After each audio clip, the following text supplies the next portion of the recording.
Show them the way that you feel. Cause things are gonna turn out fine if we only will. What I mean to say tonight is to shower the people you love with love. Show them the way you feel. Things are gonna be much better if we only will.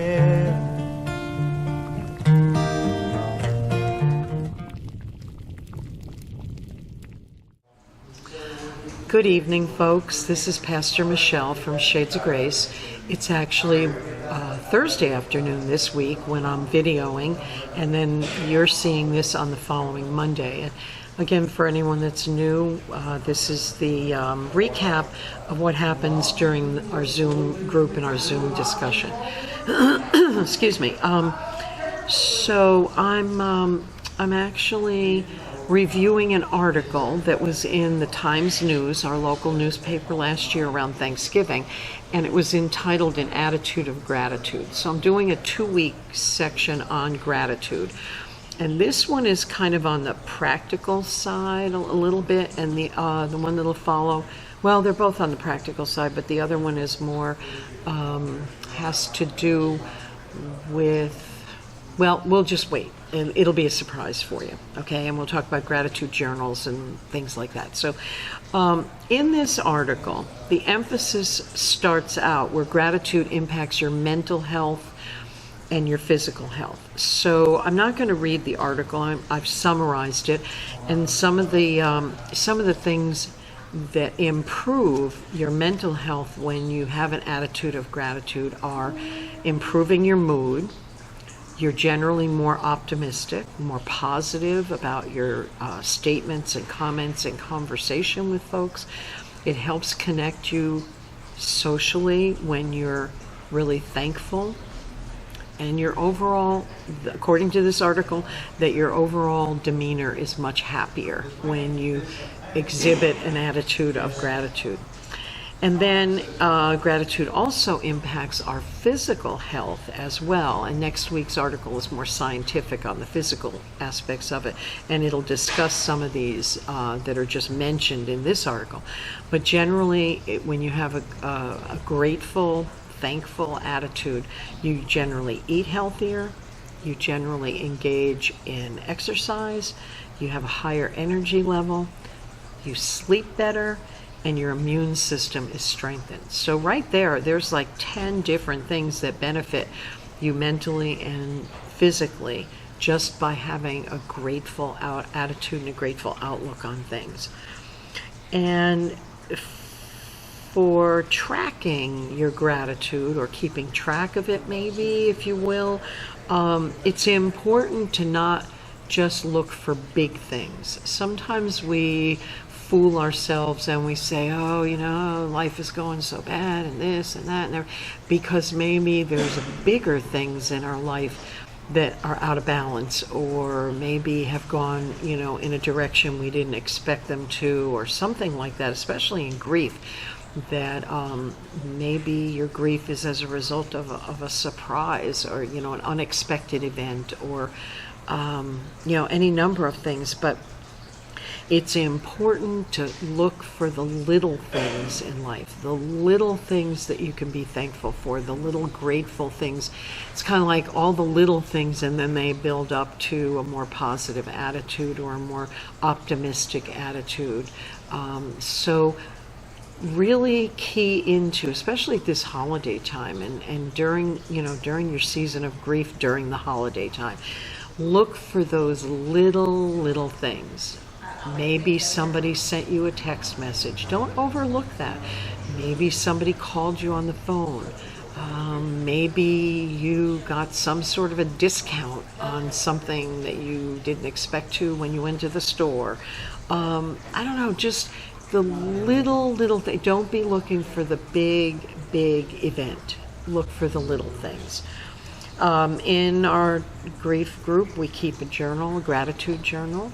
And I have some of those available here at the church. If someone wanted one, you could call in and we could make arrangements to get that to you.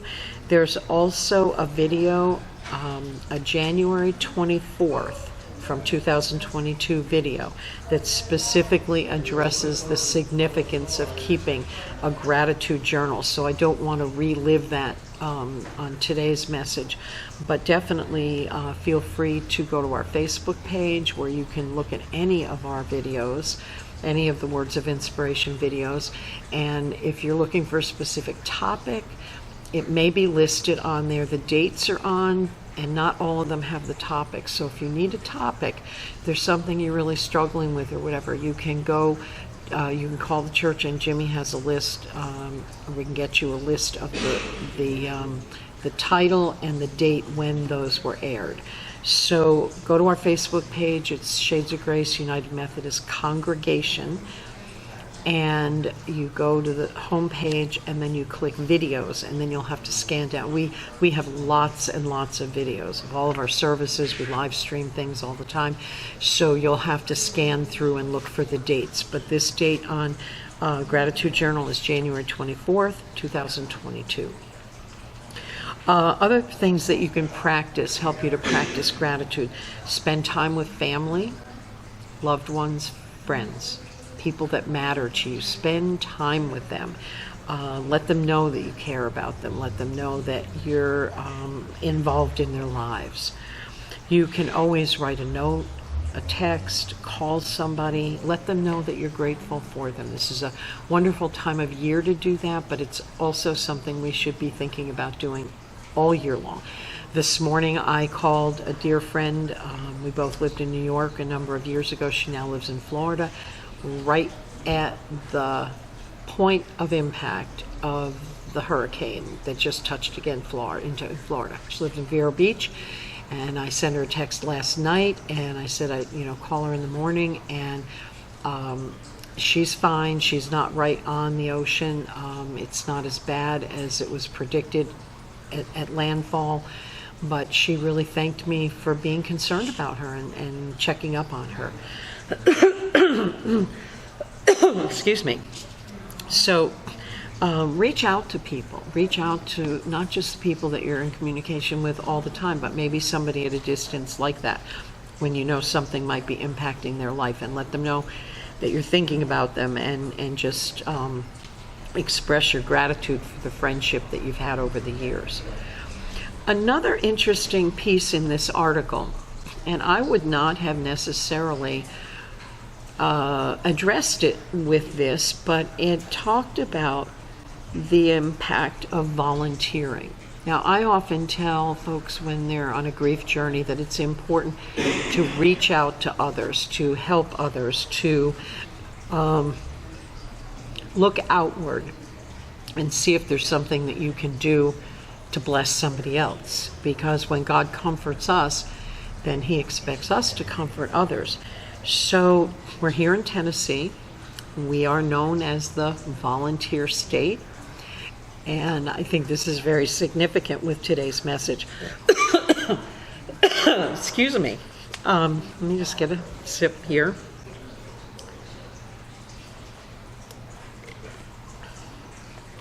The article points out, the article points out that being a giver improves your mental and physical health. Well, one way to be a giver, and we're going to go through a number of things, is volunteering. So when you're a giver or a volunteer, it gives you focus and purpose.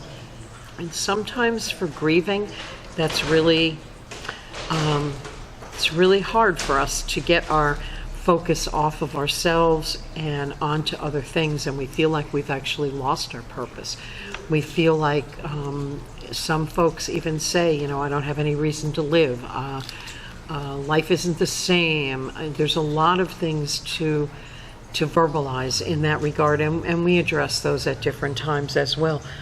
But when you're giving out to others, you're actually getting a focus and a purpose, and you're also giving hope to others.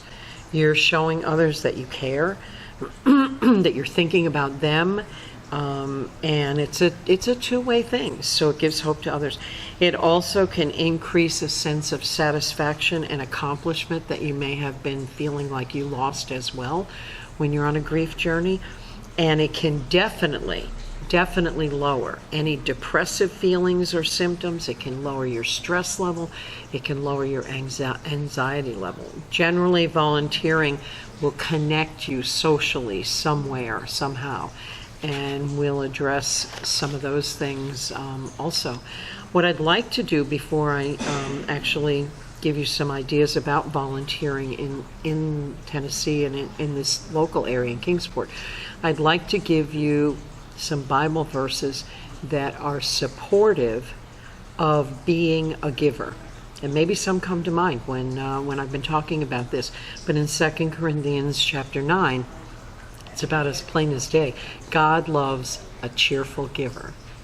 And so if God loves us when we're a cheerful giver, then there's got to be some benefits to it. And so in 2 Corinthians in chapter 9, it goes on to say, whoever sows sparingly will reap sparingly, and whoever sows generously will reap generously. And so these are biblical principles that the Lord wants us to live by, and the benefit is mentally and physically what we just talked about earlier.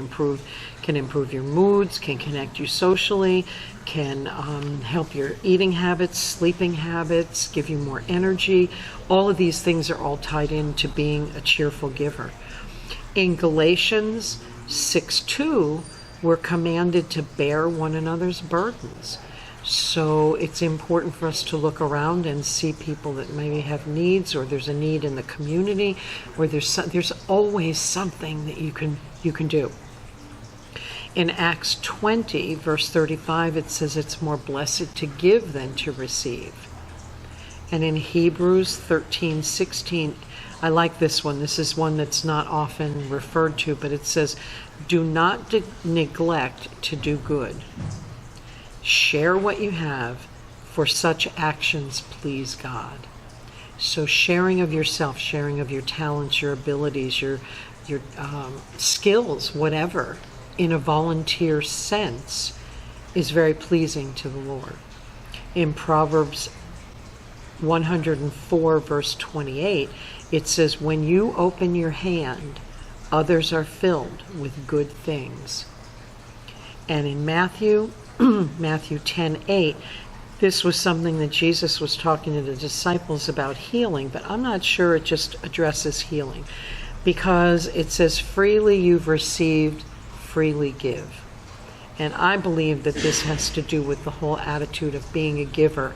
And in this case, it was in terms of healing, but there's so many benefits to being a giver. And if you'd like a list of those verses, we can either put them on the screen, scroll them afterwards, or you can call the church office for the list, and I'll leave that with Jimmy also. So there have been a lot of volunteer experiences here that we partner with, particularly at Shades of Grace, and they've been limited during the COVID period of time. They've been changed. We've changed our delivery model here at the church. A lot of things are limited now post-COVID, and we're still having outbreaks of COVID. We're still having surges of respiratory illnesses and lots of illnesses. So a lot of places that used to have large groups of volunteers, we had over 50 volunteers here at Shades of Grace at one point.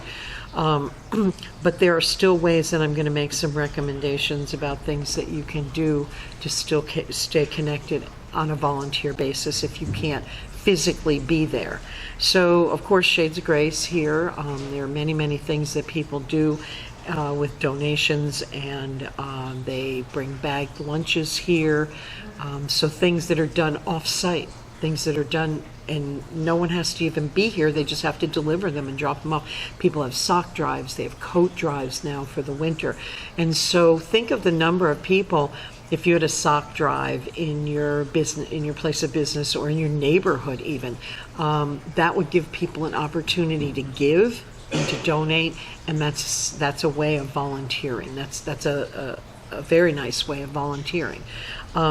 There's some other ministries that we partner with. I'm certainly not going to be able to mention all of them, but they're major ministries here that reach out and meet the needs of people. So obviously here at Shades of Grace, Oasis is the women's ministry. Oh, that reminds me, we have just started opening up for women's showers on Tuesdays and Thursdays. We have a facility for men's showers, and we've always had that open. But next door to us, we have a building that has shower facilities, and we've set that up for women to be able to shower now. So we have volunteers there. That's one of the newest things that that we are doing. Oasis is a wonderful women's ministry, and a lot of folks volunteer there. If you're interested, you can contact them and find out what their needs may be. They're very different because they're like a day center. People go in and they do activities every day. They have teachings, Bible studies, they have classes. They have a lot of things right there on site that they do. So the volunteer list there is quite extensive. Kitchen of Hope is another wonderful place that feeds folks that are in need of meals. They operate at 3:30 and they go till about, I think, 5. And they work with teams of people. Sometimes they cook in other locations. Sometimes the team comes down and cooks right there at Kitchen of Hope. But they welcome volunteers and put teams together. So that might be something you could think of. Hunger First right now is setting up in Lynn Garden, and they deliver food to shut-ins. They do wonderful ministries to people in need. It's not just food, but primarily food. So that's a partner that we've partnered with since we've been open. Hope Haven has a shelter for men. Salvation Army has shelters for both men and women, and family apartments. Those shelters, you would have to call them and see what their needs are for volunteering. There's Salvation Army does the Angel Tree. They do the kettles at the holiday time. But there are also other ways to do what I call at-home volunteering. One of our ladies in our Zoom group is crocheting some wonderful items. She's crocheting these little prayer cloths with a heart in the center and donating them here to Shades that we can then donate to other people, and she's giving them out to others. I know that some organizations need people to do phone calls. Some need mailings. Like I had suggested before, that you could easily do a collection kind of thing. You could collect food for people's food pantries. We give out food boxes on an emergency basis. I'm sure there are other locations here that give out food. And you could do a food drive. You could have people drop off food on your doorstep, and you could collect it and then deliver it to someplace. So you don't have to physically be at a location to be a viable volunteer. As creative as you can possibly be, I'm sure they would appreciate your services. One thing that our local United Way has, which is phenomenal, they have a site, and I'm going to ask Jimmy to put this on scroll after we're finished also, for volunteering. If you're an agency, you can register on their website, and you can put your needs on there, what you need for volunteer base. And if you are looking to volunteer, you can log on to there and you can scan through all the agencies and all their requests for volunteers. And I think there were, the last time I looked at that site, I'm wondering if there were 38 or more agencies already listed on there in the immediate Kingsport area. Now, they don't all necessarily need volunteers right now, but there's other information about programs they're running, about events that they're having, and things like that.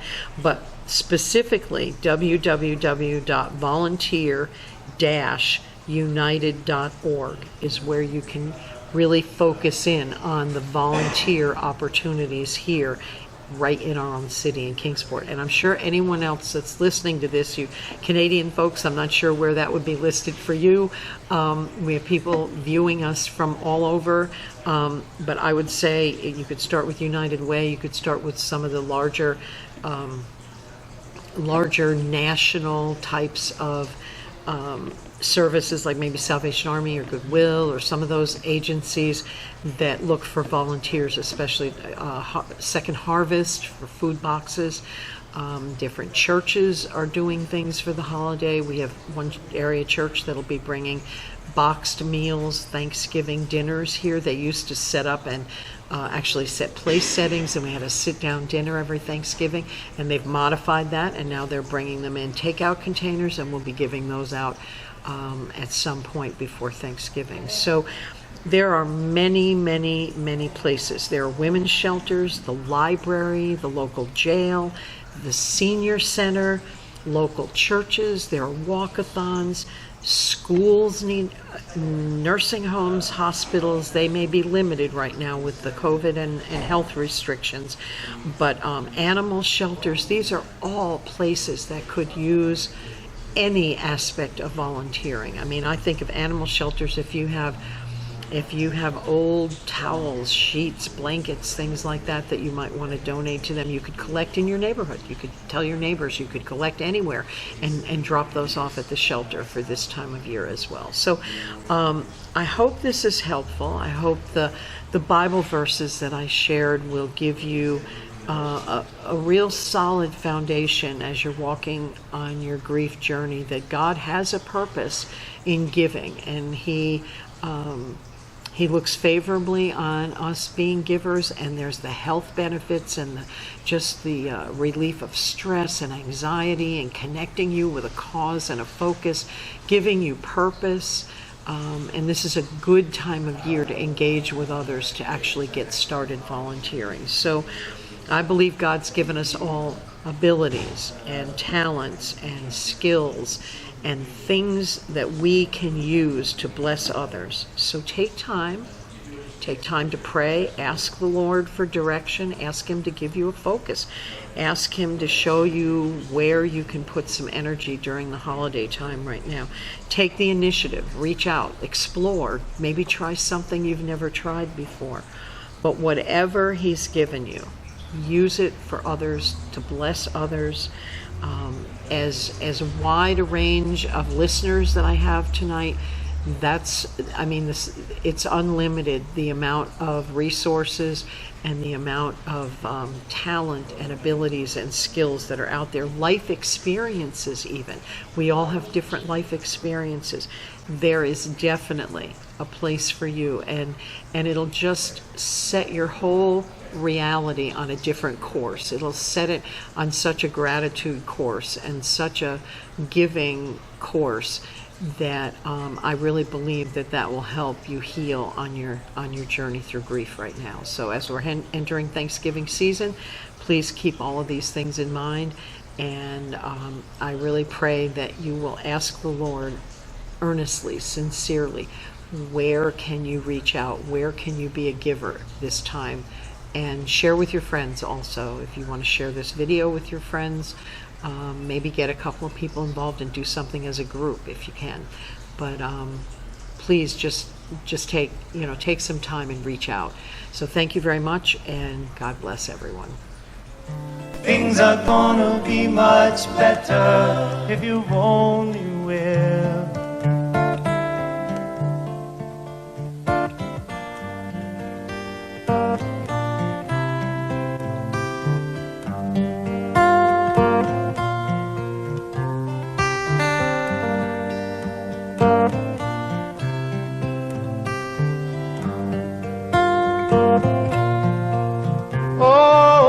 Shower the people you love with love.